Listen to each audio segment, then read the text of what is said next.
So it is pretty early Tuesday morning, and we've got some new incoming news.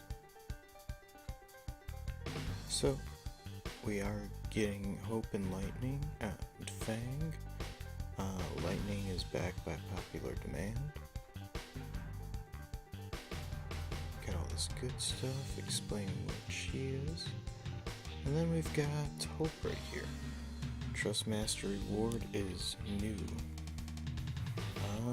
Able to learn 5 God magics as well as raise.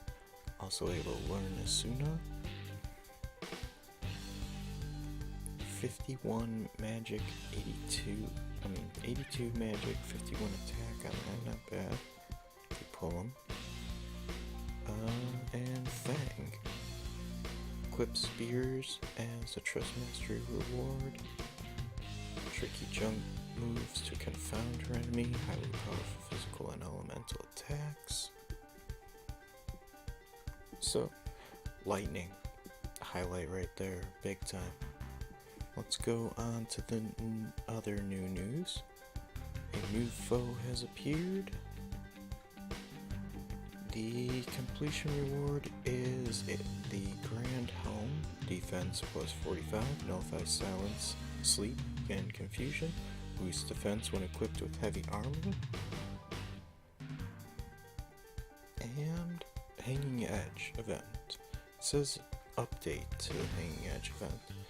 And I'm not sure. Doesn't look like anything is different other than right here. Character bonuses, 100% with lightning. Same with snow and vanilla. Hope gets 75%, Fang 50, and size 50. So, looks like lightning is going to be in high demand as soon as this kicks in. And one other thing. Looks like we're getting the Cactuar dunes back, so you'll be able to level up your characters, get some nice Gigantwars.